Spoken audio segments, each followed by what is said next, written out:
নমস্কার বন্ধুরা, সুস্মিতাস রান্নাঘরে আরও একটা নতুন ভিডিও দেখার জন্য সকলকে স্বাগত। গরমে যখন কোনো রকম শাকসবজি মাছ মাংস কিছুই খেতে ভালো না লাগে, তখন কিন্তু বানিয়ে নিতে পারো এই বড়ার টক রেসিপিটি। এটা খেতে খুবই সুস্বাদু হয়, আর গরমের সময় এরকম টক খেতে ভীষণ ভালো লাগে।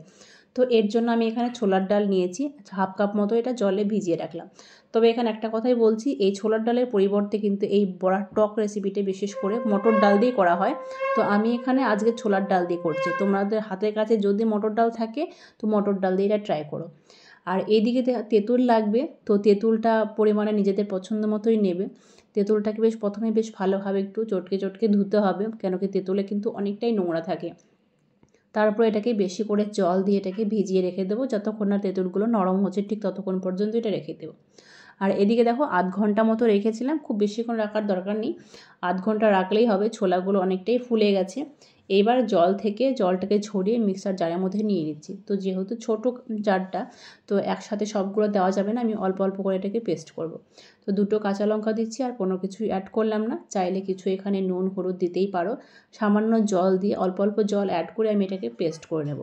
তো খুব সুন্দর মিহি করে এটা পেস্টটাকে করে নিয়েছি। একই রকমভাবে আমি সবগুলো পেস্ট করে নিচ্ছি। আর এদিকে যে তেঁতুলটাকে ভিজিয়ে রেখেছিলাম জলে, একদম পুরো দেখো ফুলে গেছে, নরম হয়ে গেছে।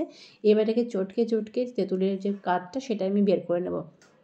আর এখানে যেহেতু আমি এক কাপের একটু কম হবে জল দিয়েছি, তবে জলের পরিমাণটা কিন্তু আর একটু বেশি দিলেই ভালো হতো।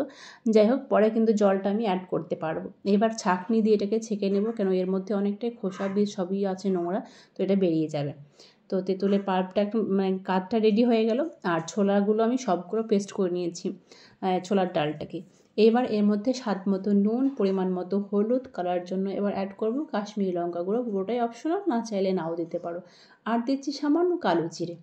আর কিছুই অ্যাড করছি না। আর তবে হ্যাঁ, এখানে চাইলে কিন্তু একটা কাঁচা লঙ্কা কুচো কুচো করে দিতে পারো, আদা কুচিও দিতে পারো। তো আমি সেগুলো দিলাম না, কাঁচা লঙ্কা যেহেতু পেস্ট করে দিয়েছি আর দিলাম না। বেশ ভালোভাবে একটু ফেটিয়ে নিলাম, যত ফেটানো হবে তত বড়াগুলো কিন্তু ভালো হবে। আর যেহেতু এটা মিক্সিতে পেস্ট করা হয়েছে, তো খুব বেশি ফেটানোর দরকার হয় না। শিলনোড়াতে যখন বাটা হবে তখন একটু হাত দিয়ে বেশি করে ফেটিয়ে নেবে। এইবার বড়াগুলো আমি সাদা তেলে ভেজে নিচ্ছি। তোমরা চাইলে এটা সর্ষের তেলেও ভাজতে পারো। আমি সাইজটা দেখো একদম ছোটো ছোটো করে দিচ্ছি, তোমরা চাইলে এটি একটু বড়ও করতে পারো, আর তেলের পরিমাণটা একটু বেশি দিতে পারো। তো বড়াগুলো এত সুন্দর হয়েছে, ব্যাটারটা।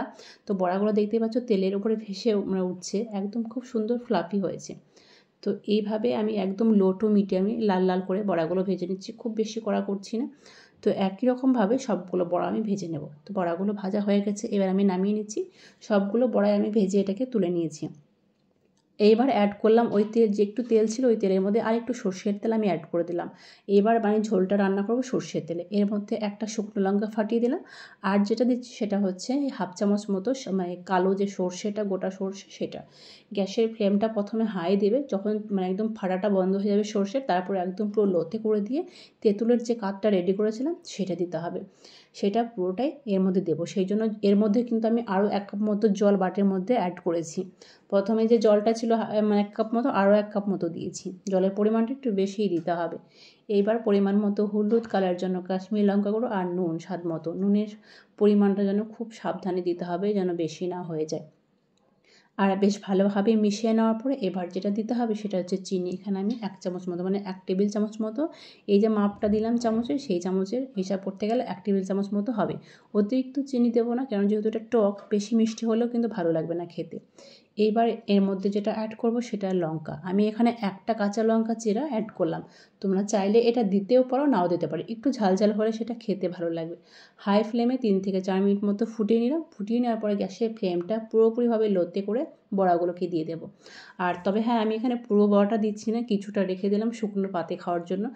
শুকনো গরম ভাত দিয়ে এই বড়া খেতে দুর্দান্ত লাগে। আর সবগুলো দেওয়ার পরে এবার আরও কিছুক্ষণ মতো, এটা 1 থেকে 2 মিনিট মতো ফুটিয়ে নেব। বড়া দিয়ে খুব বেশিক্ষণ ফোটানোর দরকার হবে না। আর একটু বেশি করে জল দেবে প্রথমে, আর জলটা একটু বেশি লাগবে।